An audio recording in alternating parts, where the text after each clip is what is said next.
Today's YouTube video is going to be very different from the normal. I'm pretty sure most people are... Thank you, Sonoma. Thank you, Sonoma.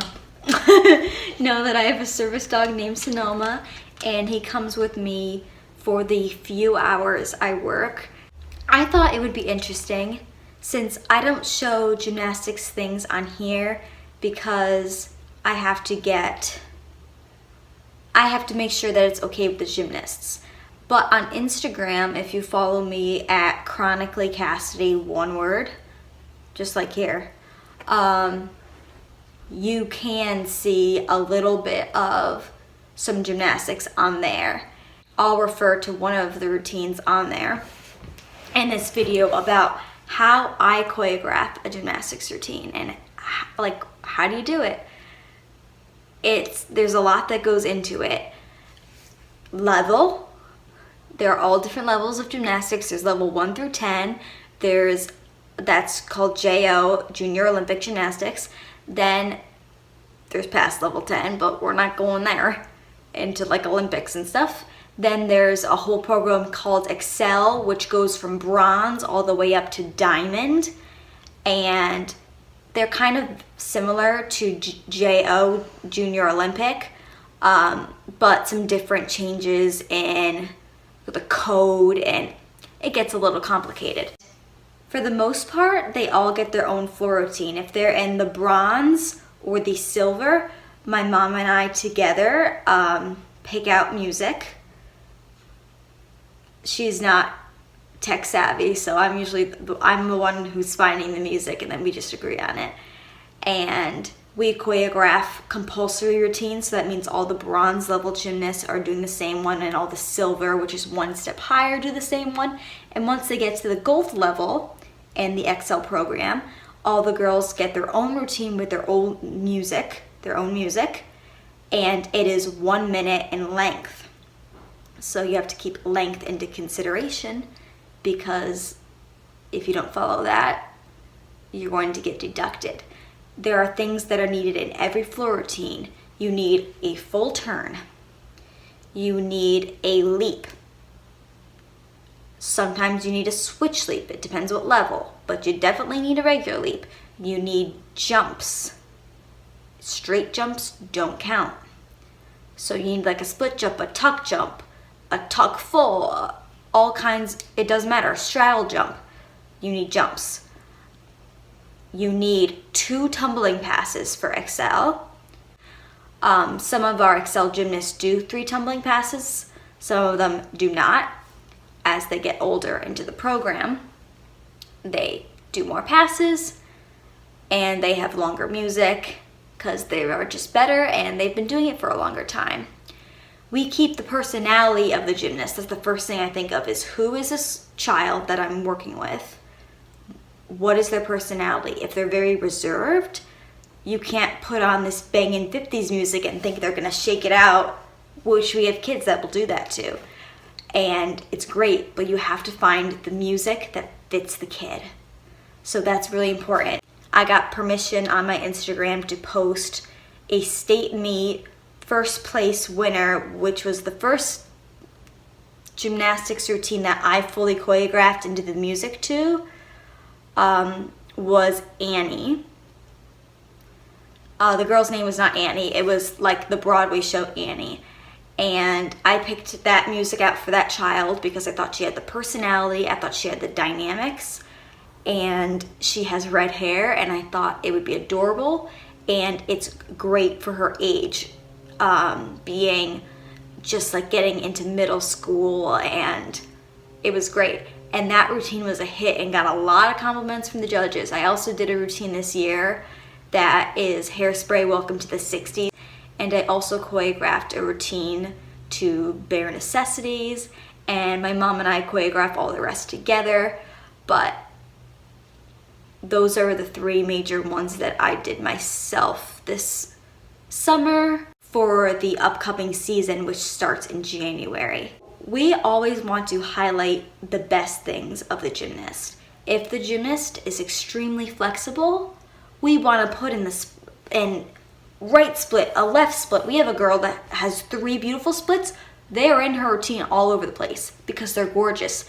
If a student can't do a split, we're not putting it in the routine. If it's really close, we'll try because it helps them get more flexible if they have to keep working on it. But we always, are accentuating the positives and trying to like low down the negatives. If they're not great at this jump, we do the best jumps that they're good at. Anything to make them look the best. Some kids have a great personality and that great smiley face, and you just have to go with that and give them that kind of music. Some kids are flowy, and we give them a flowy song that's more pretty. And they can do beautiful arms and circle their arms. Some girls are very straight and they are very rigid with their arms, and that music wouldn't make any sense. So we give them very dynamic music and fun for their age. We had a girl do The Little Mermaid. She was 9. We don't have our 15-year-olds doing The Little Mermaid. We have a 15-year-old right now doing a great routine to Pirates of the Caribbean. The song is called He's a Pirate, and it's really dynamic. That is a very good routine. We have a Spanish routine, and that's the other thing, is we try to keep all the music different. When you go to a meet, a gymnastics meet, sometimes you feel like it's not the same exact song you're hearing all the time, but they all sound so similar. We try to pick songs that are going to set them apart from everyone else. When they have custom music, it definitely sets them apart. One of our gymnasts had custom music, their first routine of level 7, and it was really awesome. And we have some girls doing some Disney music. We have Be Our Guest. We had a girl do Aladdin at one time. We have Annie. We have Hairspray. We had a Footloose one. Very trendy music and songs from the radio. Of course, there cannot be any lyrics in gymnastics routines. It has to be all instrumental.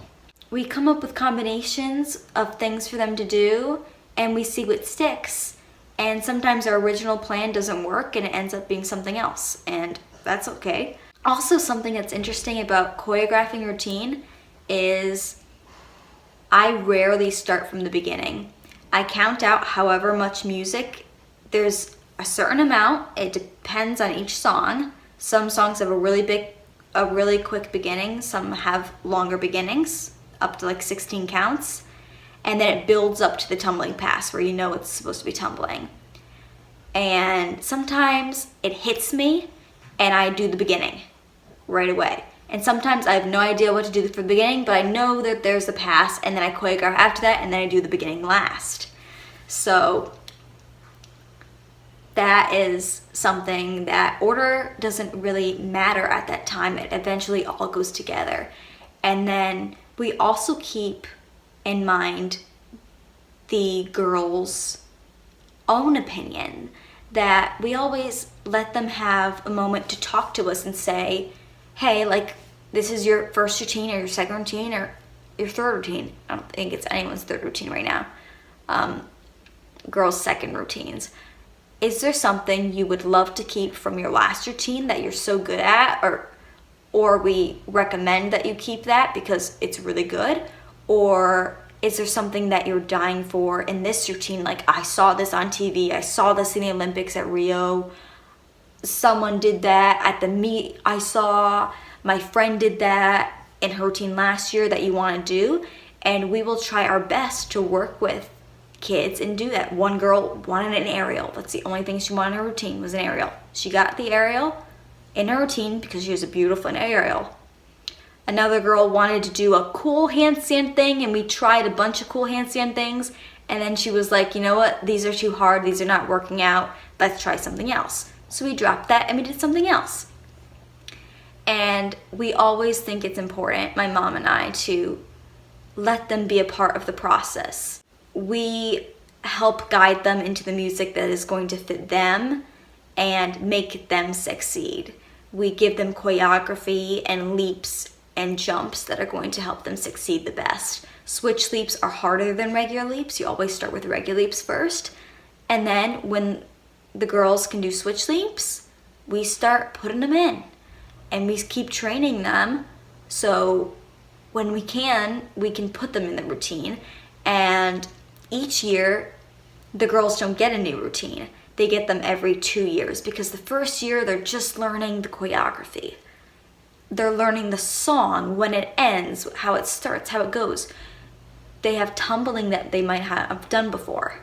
The second year, the choreography basically stays the same. There might be some small changes, like a switch leap might be put in if the girl can suddenly do a switch leap. Jumps might change if the jumps are better. Tumbling very often changes the second year because the gymnast has done much better at tumbling and can do harder passes. The routine changes slightly, but your song's not going to change.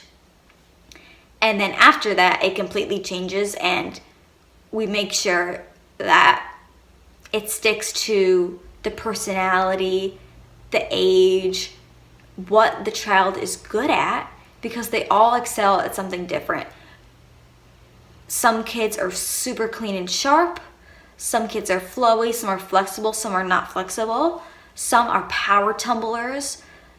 Some are really have great, they have great artistry, and they stand up and they smile and they use that face, and then we just want everything to be face moments and arms, and they just stand so nice and they sit so nice and everything they do is so pretty. Some girls have beautiful hyperextended legs and feet that we want to show off their feet and beautiful kicks, and we keep all of that into perspective because it's different for every kid. And the most important thing is that these are not cookie cutter routines. We do not just choreograph something and give it to everyone. That is for when you're 5 years old and you're in the little groups and you're bronze and you're silver. It's tailored to every gymnast to make them look their best and to make sure that they're having fun. So we have to make sure we have a requirement. They should do something on the floor, a floor segment. It just adds more artistry. They need poses. They need some kind of dance material in there to flow them around. They need what is in literally the book, as we call it. It's a binder of the rules. It's really a lot of fun. If you want to check out pieces of some of the floor routines and tumbling or the Annie routine, it is on my Instagram, Chronically Cassidy. It was just posted a couple days ago. That was a state meet. She won first place, and that was with my choreography, and I put together the music. So that's the gist of how I go about, in general, about picking out floor music. There's tons of floor music sites. You just need to listen to a bunch of songs, write them down, think of what child comes to your head.